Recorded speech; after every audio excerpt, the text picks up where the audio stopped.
the dough for sourdough sugar cookies. These are the cookies that I make for cutouts. Now I have the recipe here, and no matter how many times I make it, I always read the recipe. So I'm going to clip it right up here so I can read it easily. Cream together sugar, shortening, egg, salt, and vanilla. So now I have to look and see how much sugar. So cream together sugar. So that's 2 cups of sugar. And my sugar is right here. Now, anytime you are reading a recipe, you have to go back and forth and make sure that you are reading the directions and then the ingredients. And this is my KitchenAid standing mixer. I use this at home. On occasion, I may bring it to school. Unfortunately, our kitchen right now doesn't have standing mixers, but hopefully sometime it will. So here's my 1 cup measure, dry measure. This I can scoop. So you want to get the sugar to where you want to get the sugar so it's deep enough. So you just tilt the container so it's deep enough so you can scoop 1 full cup. Always level off with a serving butter knife. There, leveled off. So then I put that in my mixer. And it's asking for 1 cup of shortening. Now, shortening is like Crisco, and Crisco comes out with these nice little stick, pre-measured.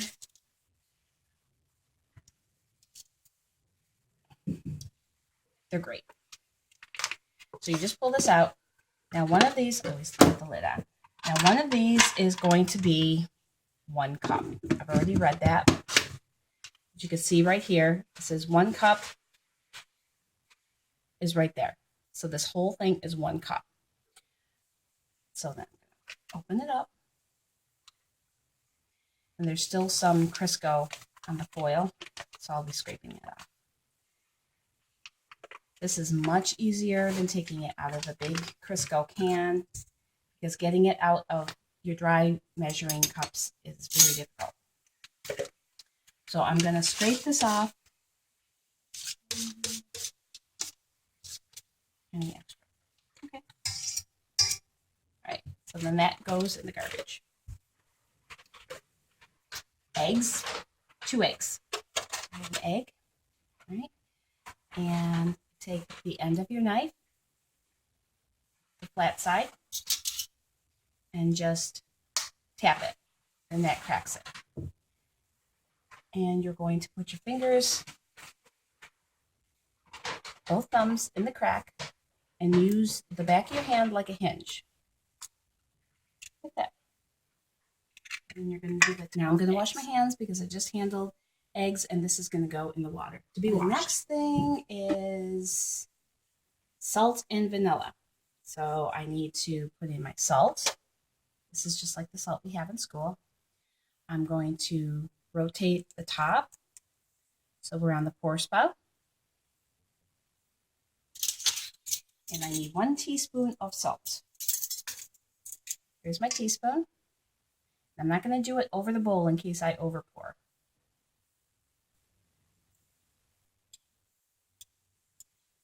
Okay, there you go. And 1 teaspoon of vanilla.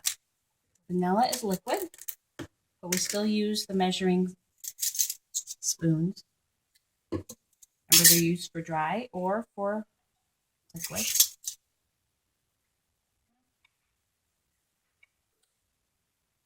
There you go.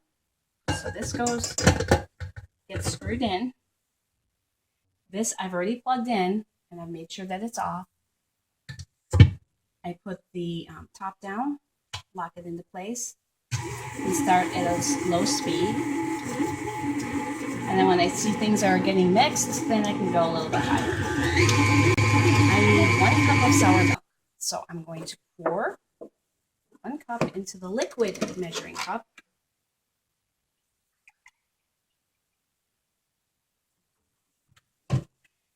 And as you can see, I'm keeping it on the counter, which is level. And I want to see that that is at the 1 cup. It's a little over. Yeah. 1 cup. Now, in order to sour this, I have to add 1 teaspoon of vinegar. This is sourdough, so you sour the milk. So 1 teaspoon.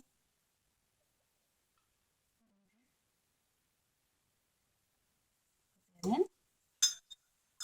And mix it in. 1 teaspoon scant baking soda. So what that means is just a little under. So you're going to take your measuring spoon, scoop your baking soda, and there's a little flat part inside the flap, and I just use that. And then just knock a little bit out for scant. Put that in. And 2 teaspoons of baking powder. Now they might seem to be the same ingredient, but they're not. They work a little differently, so you got to do what it says. This is baking powder. So here there's a flat part inside. I'm going to scoop it and drag it, and that levels it. 2 teaspoons of that.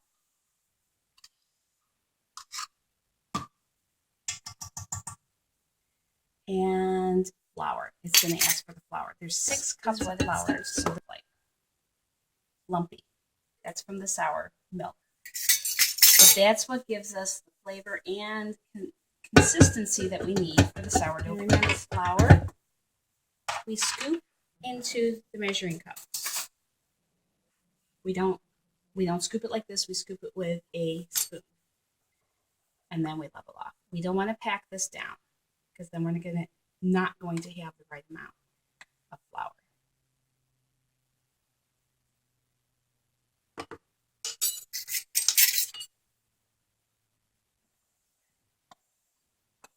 That's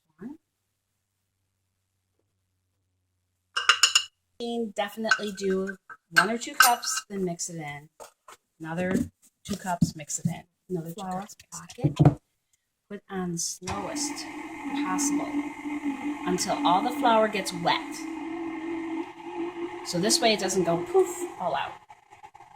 If I did it really fast, that's what would happen. Don't want that. Now it's more wet, so I can go faster now. There's your cookie dough. So I'm going to take this out, put it in a bowl, and refrigerate it for 3 hours so I can make my cutout cookies.